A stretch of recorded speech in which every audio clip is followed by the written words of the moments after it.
Sports meet ద్వారా విద్యార్థుల్లో క్రీడా స్ఫూర్తిని పెంపొందించి భవిష్యత్తులో అంతర్జాతీయ స్థాయిలో రాణించేందుకు చస్మా చేస్తున్న కృషి అభినందనీయం. ఎమ్మెల్యే కేపీ వివేకానంద్ కుత్బుల్లాపూర్ చస్మా ఆధ్వర్యంలో 3 రోజుల పాటు ఘనంగా నిర్వహించిన స్పోర్ట్స్ మీట్ విజయవంతంగా ముగిసింది. ఈ వేడుకలో 70 ప్రైవేట్ పాఠశాలల నుండి సుమారు 4,000 మంది విద్యార్థులు ఉత్సాహంగా పాల్గొన్నారు. క్రీడా పోటీల్లో కబడ్డీ, ఖోఖో, 100 మీటర్లు, 200 మీటర్లు, 400 మీటర్లు పరుగు పందెం, relay race, high jump, shot put వంటి విభాగాలతో పాటు వ్యాసరచన, ఎలక్యూషన్, డ్రాయింగ్ వంటి సృజనాత్మక పోటీలు కూడా నిర్వహించారు.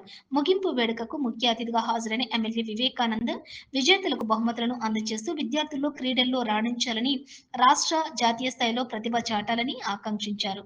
ఈ కార్యక్రమానికి చస్మా రాష్ట్ర అధ్యక్షులు శివరాత్రి యాదగిరి, కుత్బుల్లాపూర్ మండల అధ్యక్షులు కె శ్రీనివాసచారి, ప్రధాన కార్యదర్శులు జి తిరుపతి రెడ్డి, కె నర్సిరెడ్డి, కోశాధికారి కె శ్రీకాంత్, ఇతర మండలాధికారులు, సభ్యులు, పాఠశాలల కరెస్పాండెంట్లు హాజరై విద్యార్థులను అభినందించారు.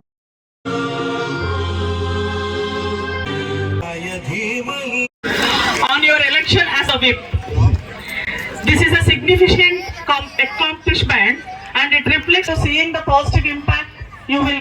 మనకు అర్థమైపోతుంది అన్న మంచితనం ఏంటనేది. ఎందుకంటే ఒట్టినే ఎమ్మెల్యే గారు, ఒట్టినే 3 సార్లు హ్యాట్రిక్ గారు, ఒక్కసారి 2 సార్లు అయితే 3వ సారి బ్రేక్ ఇస్తే గవర్నమెంట్కే బ్రేక్ ఇచ్చారు, కానీ అన్నకు బ్రేక్ లేదు. ఆడ అన్న 4వ సారి కూడా గెలవాలా అయితే ఇంకా కష్టం అయిపోయింది. సో అట్లాంటి టైంలో అన్న అసెంబ్లీలో ఎవరు స్టేట్లో అసలు ఏ పార్టీ వాళ్ళు, ఏ మినిస్టర్లు మాట్లాడిన వాయిస్ అన్న మాట్లాడారు మా కోసం.